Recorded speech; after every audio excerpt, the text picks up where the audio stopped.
चमड़े मांस और रक्त से जन का बना आकार, आंख पसार के देख लो सारा जगत चमार। साथियों, आज संत रैदास जी की जयंती है। उनकी जयंती पर उनको सत सत बार नमन है और आप सभी को हार्दिक बधाई है। आज की इस वीडियो में हम लोग बात करेंगे कि किस प्रकार से संत रैदास जी ने बुद्ध धर्म की धारा को आगे बढ़ाया, बुद्ध धर्म के विचार को मजबूत करने का काम किया। इसके पहले भी एक वीडियो अपलोड हो चुका है जिसमें संत रैदास जी ने कैसे बेगमपुरा की कल्पना की है, उस पर बात हुई है। एक ऐसे शहर की कल्पना जो बिना गम का है। समाजवाद की कैसे वे बात करते हैं, स्वराज की कैसे बात करते हैं, नारी शिक्षा की कैसे बात करते हैं, सबको अन्न और अनाज मिले इस पे कैसे बात करते हैं। इन तमाम मुद्दों पे हम लोगों ने उसमें डिस्कस किया। उनके दोहों में कैसे ये तमाम मुद्दे मिलते हैं, कैसे उन्होंने विषमतावाद का विरोध किया, जातिवाद का विरोध किया, पाखंड का विरोध किया, इस पे भी हम बात किए। आज के इस वीडियो में हम लोग मुख्य रूप से बात करेंगे कि रैदास के पदों में बुद्ध धम्म की धारा कैसे दिखाई देती है। प्रत्यक्ष रूप से जो है वे बौद्ध नहीं दिखते हैं, लेकिन जब उसका गहन विवेचना हम करेंगे तो उन्हें बुद्ध धम्म से ही वो सारे दोहे जोड़ने का काम करते हैं। जब रैदास जी का जन्म हुआ था उस समय भारत से बौद्ध धर्म विलुप्त दिखाई दे रहा था, लेकिन वास्तव में उसी बुद्ध धर्म से नए संप्रदाय उत्पन्न हो रहे थे, नए संप्रदायों का जन्म हो रहा था, जो प्रत्यक्ष रूप से नए तो दिख रहे थे, लेकिन उनकी जो मौलिक जड़ें थीं वो बुद्ध धर्म में थी।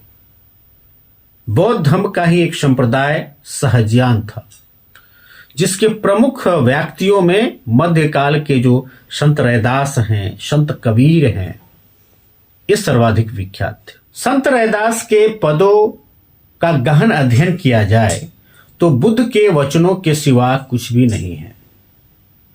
संत रैदास जी तथागत गौतम बुद्ध को अपना गुरु मानते। उन्होंने अपने एक दोहा में कहा है कि अजामिल गज गणिका तारी काटी कुंजिर पाश, ऐसे गुरु मत मुक्त किए तो क्यों न तरे रैदास। कि हे तथागत गौतम बुद्ध, आपने तो अजामिल यानी अंगुली माल जैसे हिंसक को भी इंसान बना दिया।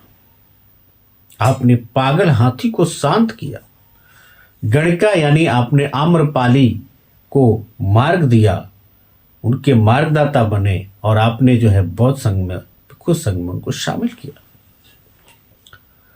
आप इन सब को मुक्त किए तो मैं आपको गुरु यदि मान लेता हूं तो मैं क्यों न तर जाऊंगा।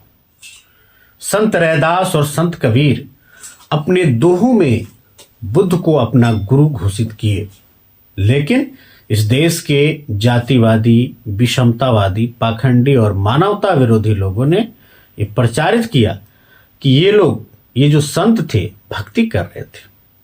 सवाल खड़ा होता है कि यदि ये भक्ति कर रहे थे तो फिर इनकी हत्याएं क्यों की गई। मेरा तो यह मानना है कि जिस प्रकार से भारत के प्राचीन इतिहास में बुद्ध मानव मुक्ति की बात किए, मानव मुक्ति के मार्ग को प्रदान किए, उसी प्रकार से ये जो संत थे ये लोग भक्ति का आंदोलन नहीं कर रहे थे, मध्यकाल में मानव मुक्ति का आंदोलन कर रहे थे। रैदास कहते कि रैदास बाभन मत पूजिए जो होवे गुणहीन, पूज ही चरण चंडाल के जो होवे गुण प्रवीण। रैदास उपज ही सब एक बूंद ते, का बाभन का सूद, मूर्ख जन न जानिए सब मह चाम मजूद। सब का आकार तो वही है, बाहरी औरत वही चमड़ा ही है। चाम की बात करते हैं कि चमड़े मांस और रक्त से जन का बना आकार, आंख पसार के देख लो सारा जगत चमार। कितनी तार्किक बात, क्या इसको कोई झुटला सकता है? प्रत्यक्षम किम प्रमाणम। चाम की हाथी चाम का राजा, चाम के ऊंट पर चाम का बाजा। वाह। रैदास एक ही नूर तो जिमी उपजियो संसार, ऊंच नीच की ही विधि भयो बाभन और चमार। कैसे तुम, सब कहने का तरीका एक ही है, फिर तुम ऊंचता नीचता और बाभन चमार की बात करते हो। रैदास जन्म के कारणे होत न कोई नीच, नर को नीच कर डारी है ओछ कर्म की कीच। रैदास का ये वचन ठीक वैसे ही है जैसे सदियों पहले बुद्ध ने कहा था, न जच्चा होती वशलो न जच्चा होती ब्राह्मणों, कम्मा होती वशलो कम्मा होती ब्राह्मण। कि जन्म से कोई भी नीच या कोई ब्राह्मण नहीं होता, कर्म से कोई श्रेष्ठ और नीच होता है। तथागत गौतम बुद्ध कहते हैं, सूरा मेरे मज्ज पमाद ठाना वीर मणि शिक्षा पदम समाधिया में, कि हम शिक्षा ग्रहण करते हैं कि हम किसी भी प्रकार के नशा का इस्तेमाल ना करेंगे। और इसी बात को संत रैदास जी अपने शब्दों में कहते हैं कि रैदास मधुरा ना पीजिए जो चढ़े उतराए, नाव महारस पीजिए जो चढ़े नहीं उतराए।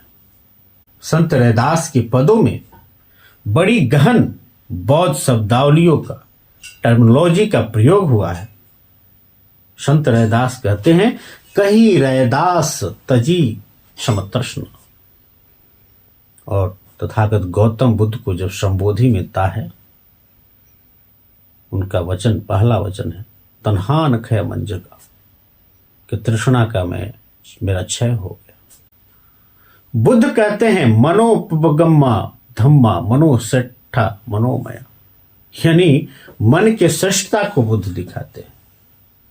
और रैदास कहते हैं, मन ही पूजा मन ही धूप मन ही सेव सहज स्वरूप। और एक उनकी कहावत तो बहुत पॉपुलर है, जगह जगह लोग इसको बोलते हैं, मन चंगा तो कठौती में गंगा। क्या ये मन की श्रेष्ठता की बात नहीं है? संत रैदास बुद्ध के प्रतिनिधि थे। संत रैदास का विस्तार संपूर्ण भारत में, उनके पद मराठी में, राजस्थानी में, तमाम भाषाओं में मिलते हैं। सिखों के पवित्र ग्रंथ गुरु ग्रंथ साहिब में उनके पद मिलते हैं। आपको जानकर इस बात की हैरानी होगी कि संत रैदास का विस्तार तिब्बत तक है। बुद्ध धर्म में 84 सिद्धों का उल्लेख है और 84 सिद्धों का क्रमवार विवरण तिब्बती परंपरा ने संरक्षित किया है। और 84 सिद्धों में संत रैदास 14वें नंबर पे आते हैं। यह विवरण एक और मिथक को तोड़ता है कि इनके गुरु रामानंद थे। तिब्बती परंपरा उल्लेख करती है कि संत रैदास और संत कबीर के गुरु बौद्ध भिक्षु जालंधर नाथ थे। उन्होंने इनको दीक्षित किया और इन लोगों ने जो है, जिस प्रकार से प्राचीन इतिहास में, प्राचीन काल में तथागत गौतम बुद्ध मानव मुक्ति की बात की, मानव मुक्ति के मार्ग को प्रदान किए, उसी प्रकार से ये लोग मध्यकाल में मानव मुक्ति की बात करते हैं।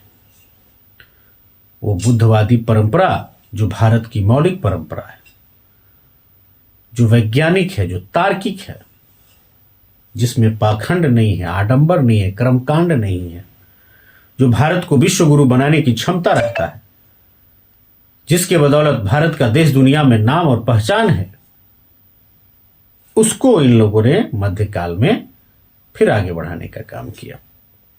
आप सभी लोगों ने सुना, इसके लिए बहुत बहुत धन्यवाद।